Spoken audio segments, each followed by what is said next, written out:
Joe Friendly here at Amsterdam and 135th. We're going to walk up to 138th in Amsterdam, where we have New York's City College.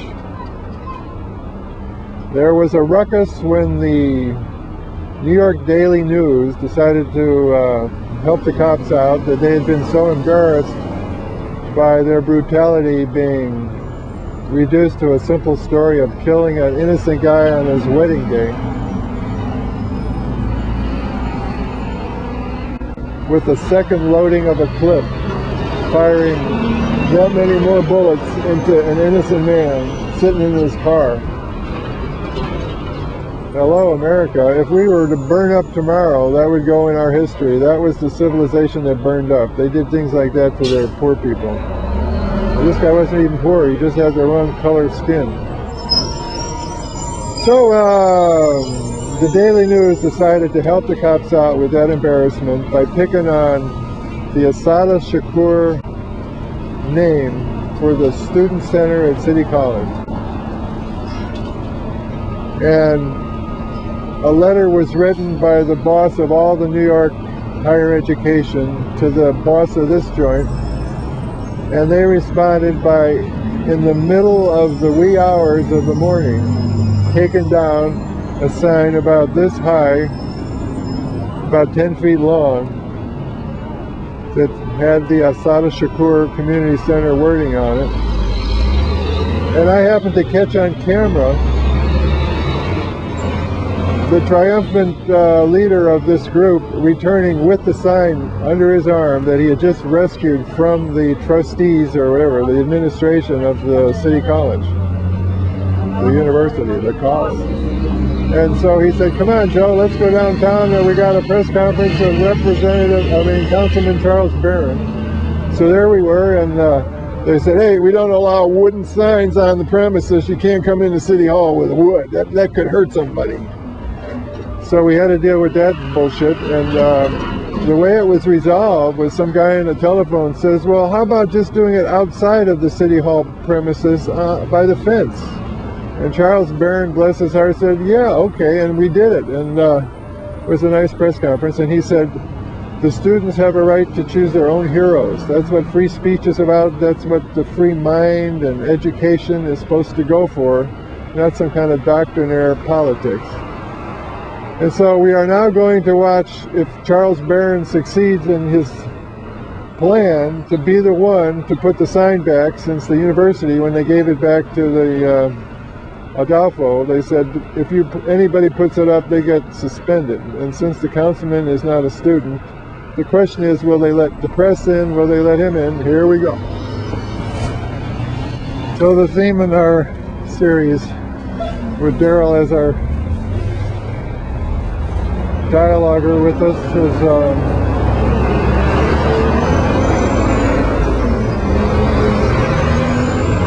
to recognize that whereas we have dysfunctional government, whereas our dysfunctional government is causing needless, inexcusable destruction of Iraq, just bombing the hell out of that place. So here's where we are. This is a great shot. Look at that behind there, the building behind. Here's the Channel 2 guy sizing up the scope. Did you catch his little? And right where they're going in is where the press conference is, I think. So keep rolling.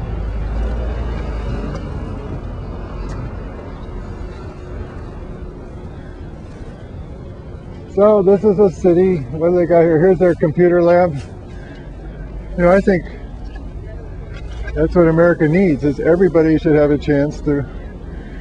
That was the original idea, free public education. Just whenever you need some education, you just go get it. It's happening. We got the people to do it. We just have to redesign society so the stuff we learned in high school about what a democracy was supposed to be about could actually be happening. People actually reasoning together instead of votes being bought and sold. Money changers in the halls of Congress.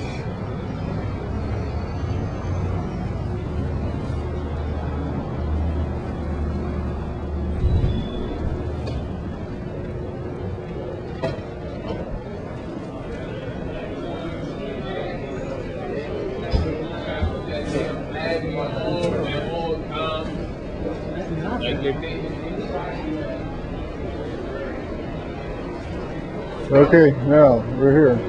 Behind me is the sign that says the University of Harlem, which is supposed to replace the Assata Shakur sign. Let's see what's going to happen here. We'll go slow. You don't even move yet. Just watch me go closer. And take a just sort of from a distance now. Take a look at what we got here. This is what a community center here does. They allow people to sell their textbooks, apparently.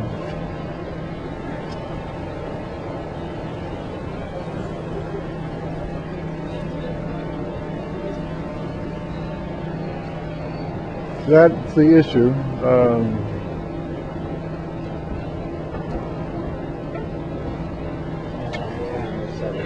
Huh? And my camera. You're set up, huh? So, okay, so now the thing which I'm going to need. Come on over here now. Walk slowly in. See, what they're cleaning now, their whole motion is based upon claiming that the December 15th thing is a rally and not a meeting.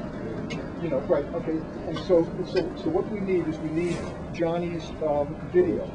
You know, remember they made the video of the Mamiya people made the video of the thing to show that this is no rally, this is just a meeting. And Barron is up to the task, it seems. This is almost Yes, I was here in 1989 when the struggle took place, and I remember the kids showing me copies of the contract and really? so on at the time. I don't know what they did with it. Well, he said it was in the archives. That we can look up what the legal standing is. That is a question for the lawyers. What's cooking with the archives?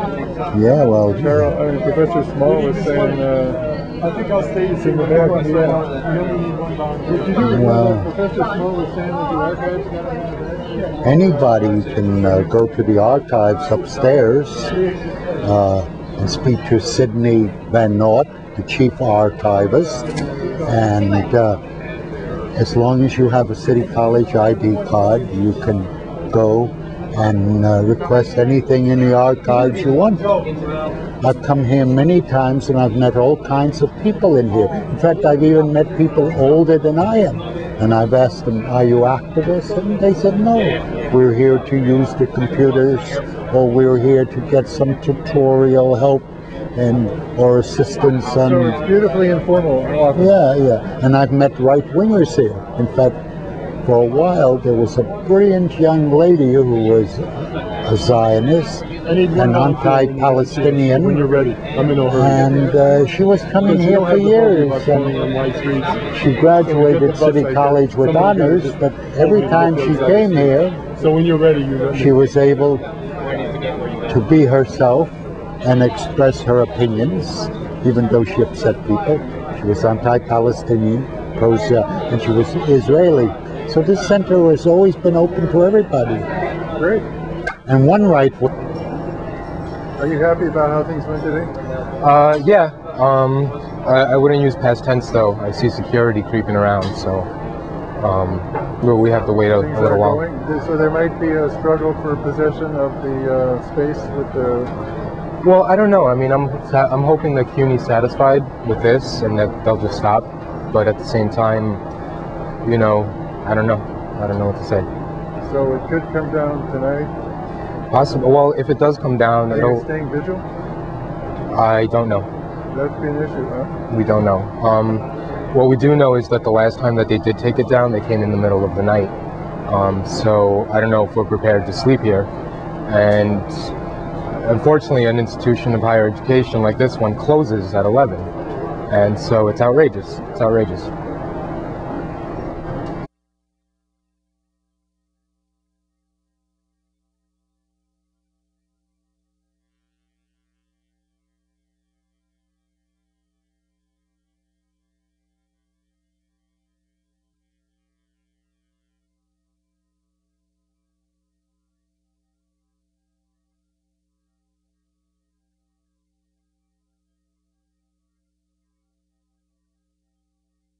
I think she'll make it before me.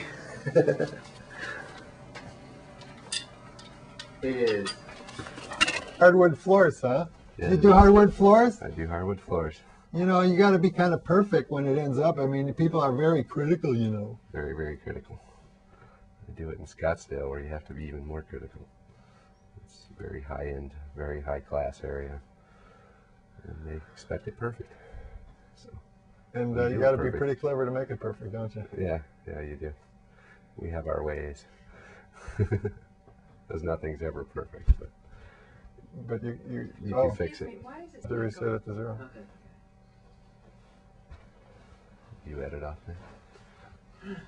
Cinema verite. I mean, it depends how lazy I am. But I'll tell you this here, buddy. I do a lot in. I let a lot in. Okay, a good deal. But you know, that moment just there when you said, it's not so easy to get it straight. Straight, my friend. Straight is so easy to spot visually. Yes. The mind, the brain, the look. America is into the look. Perfection, The basically, look. and It's that's like it. a look, appearances.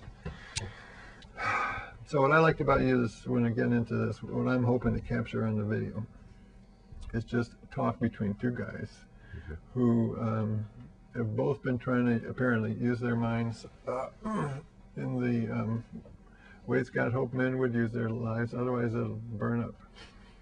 Okay. And we both have the revelation as 9/11 people that even though people in our movement call for an investigation, it's past that point. It's like, psst, we've been fucked. Yeah. Pretty much. And it's getting worse every day too. So the fact that we didn't already win is kind of bad. It should have been Yes. straightened out sooner. It should have been a new investigation the minute they found out that the NORAD and defense had lied to the commission. That makes nothing that they have substantial. So because that didn't happen, the way we've taken up the slack is DVDs.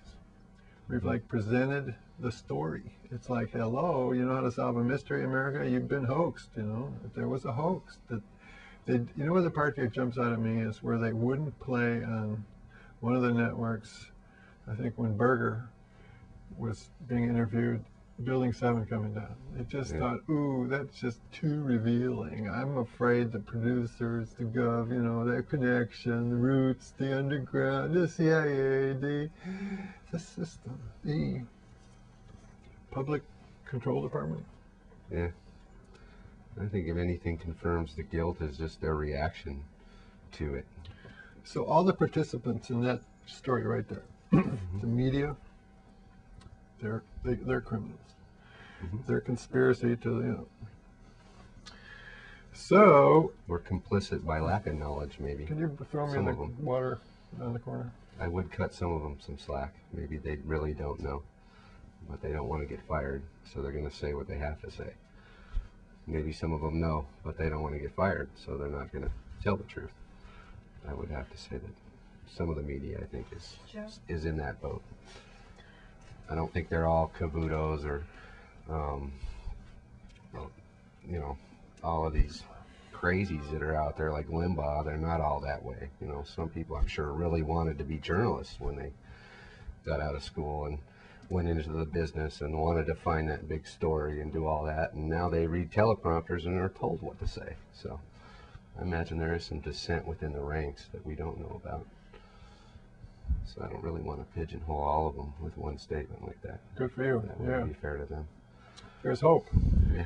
They're not all criminals. But anyhow, the bigger point, which I'm hoping this Phoenix step will get us going at, is a new Brigham Young. If we could find one of us who's articulate enough to say, hello, we need a different government. Let's just talk it through.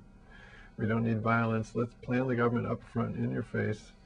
Instead of waking up in the morning and hearing what these guys say is going to happen, we'll wake up and we'll have Amy Goodman talking with Barbara Ehrenreich and Chomsky and Howard Zinn and Barbara and Medea Benjamin, and that'll be the gov. How's that? You could start. Yeah. I'd like to throw a couple more in there. Ooh, let's hear it. I would go for I'd like to see Alex Jones be our special prosecutor. Amen, brother. Alex Jones, yeah, he deserves inclusion. Do a very good job at that. Maybe he could be the master leader to get the other guys to join him. We'll spring it. Hey, Alex, will you help me, please? I'm not as together as you are. Well, see, if he could, replace Alberto Gonzalez, that would be a step 180 degrees in the other direction. It would restore honesty to our criminal system, or to our federal government. All of our police is corrupt because of this guy at the top. It is a legitimate question that it doesn't have to be a patronage job. The head guy of the prosecution of the USA isn't supposed to be like, of course we're going to pick a Republican because I'm a Republican. It's like, No. How about just the best guy? Should be an honest guy. For that job, it should be required that there's no loose ends in their background, that they're checked out, and God forbid they pull anything like Alberto Gonzalez is pulling. This is just insane. So, well, what I'm hoping to come up with for Arizona was a narration where my words alone are enough. And then I ran into you tonight, and you can do it too, see? So Okay. you can chime in and say, well, I could have done it better, but I'll just, like, if I can get a flow going, you can say, that's good raps, But basically, my shtick has been words, chosen very carefully to make signs with. And my writing is basically a sequence of signs, which turns out to be groups of words, like a sign on the street. Okay. But there are propositions to make that we were saying before off camera when we met, that the wrongness of the war that we're maintaining is there's an idiocy factor in that if there is a civil war, that means that the very authority of our government is nonsensical because it doesn't speak for the people. There is actually the bulk of the people are busy doing something else. They're not pretending our government is even anything to do with it. Yeah, actually, they've said that if we leave, that government would fall. So Right. basically, what good is that government? Even they say it was elected by the people, but I've seen our elections here over the last couple of years, and I have there's no doubt in my mind that these people can cheat, and that they definitely probably did that over there. I wouldn't put anything past them. So that just points up again the ultimate wrongness of current authority. And the words, the signs are that our authority is unworthy. Yes, it is. And torture alone is grounds for impeachment. I agree. We should be so offended first by Abu Ghraib and then going on daily with habeas corpusville at Guantanamo, that each story I hear of torture, like I heard one yesterday or the day before on Amy's show where the guy says he had to just walk around shackled on his 1 hour out, 23 hours in. Yeah. And when he had to walk a half-mile shackled with his hands shackled behind his back and wearing leg shackles, ankle shackles? Ankle shackles. And it was a privatized prison that held only 28 people. Really? Did he say to what extent they tortured him?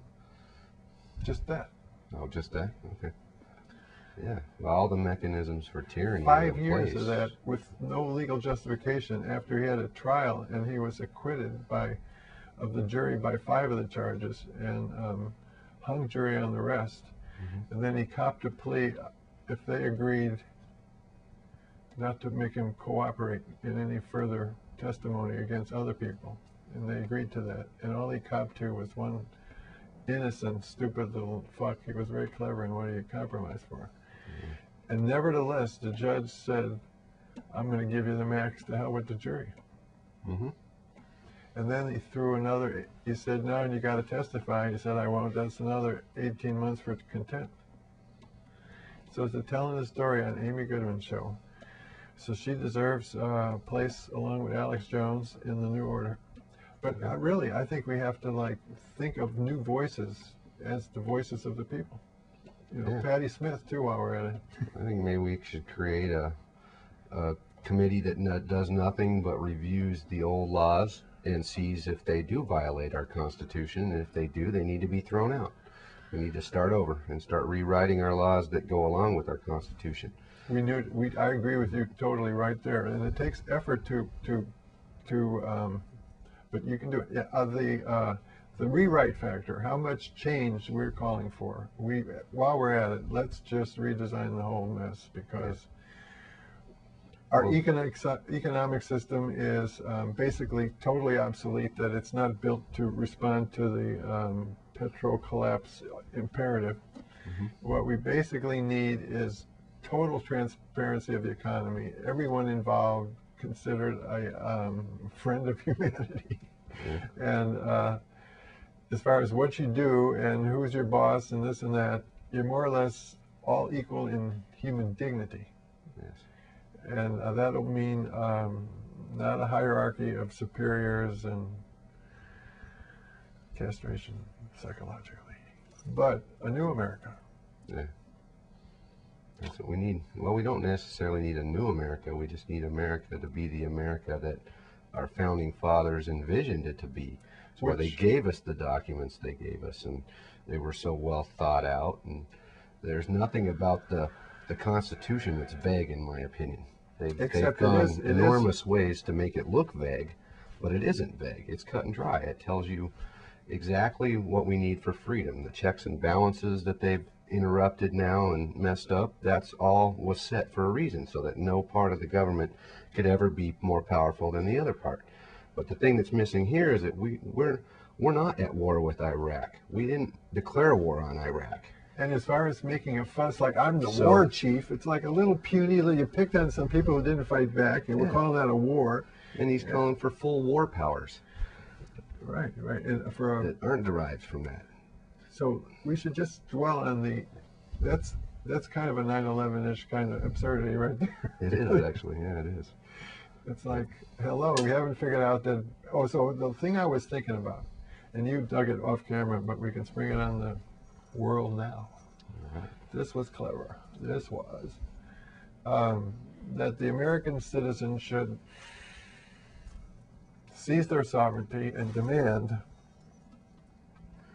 maybe with Medea Benjamin's help, visitation rights to every bomb site. Yes.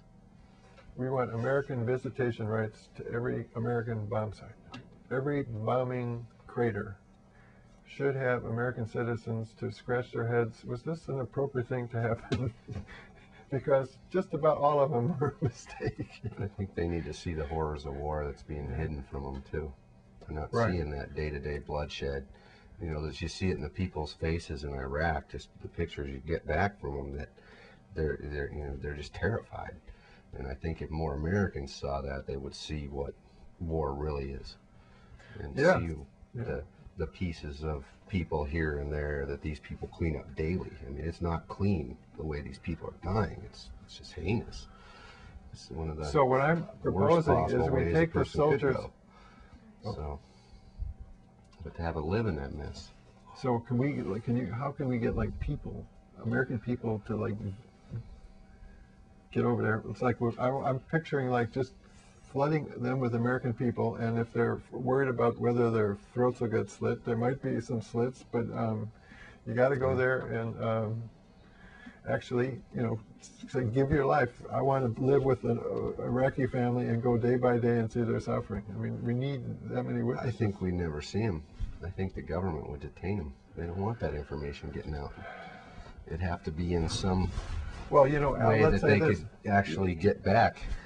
Well, after the revolution, if we succeed, then that certainly would be still a thing we would do, is we would go there and say, oh, yeah, wow, look at how fucked up our government was. Well, I think if we had a revolution that we're talking about, I think that the rest of the world would see it, and we wouldn't have problems with allies and getting funding and help They said, to oh, the fix new Iraq. guys have taken over. Finally, they got the good guys They would instead of the see bad that guys in power. we're back to a country that's following the law. We're not a country following the law right now. Well, we are a Romanesque monster unto the world. Yeah. Pretty much, yeah. And we chicken out at will when we're supposed to sign up for the different world conference conclusions.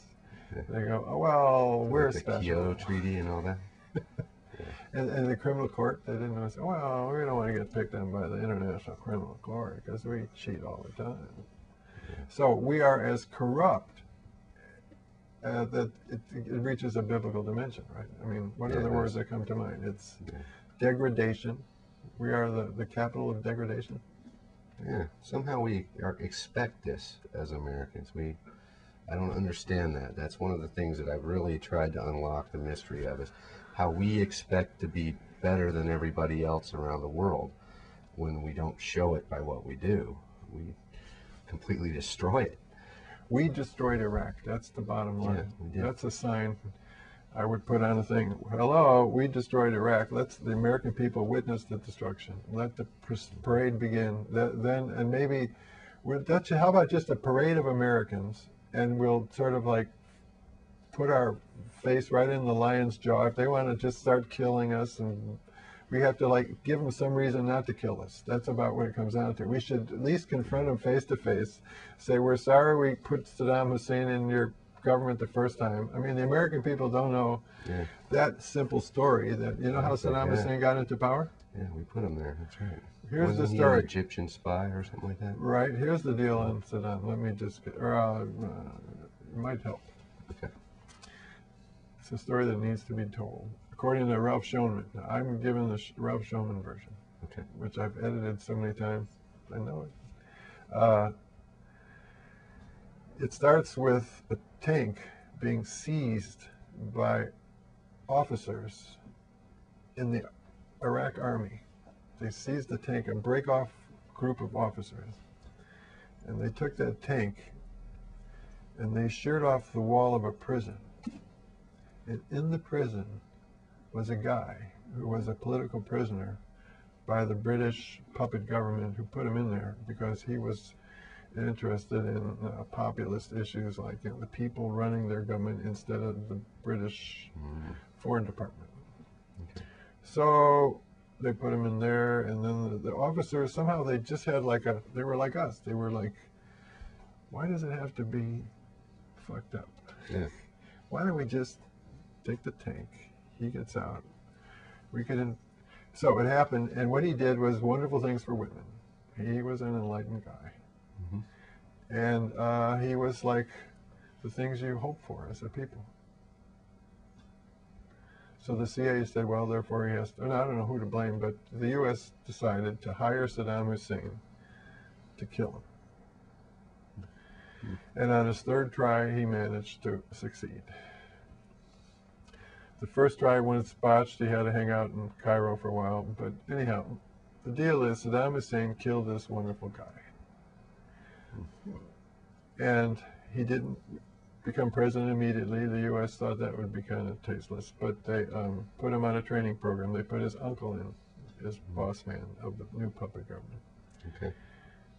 And that's the story of Saddam Hussein, except to say that the training program to prepare him for the presidency was to be furnished with a list of bad guys by the U.S. government, which was basically socialists who had come forward when the people rose up against they had the names of the people who had the notion in their heads that they could lead the people into taking control of their institutions. Kind of sounds like what they're setting up to do to us. They've already built the concentration camps. Yeah. Over 800 of them that are documented, that we know about. So all we have to do is declare ourselves 9/11 truthers. We qualify. We know the truth about it. Yeah, 800. Do you believe that, Joe?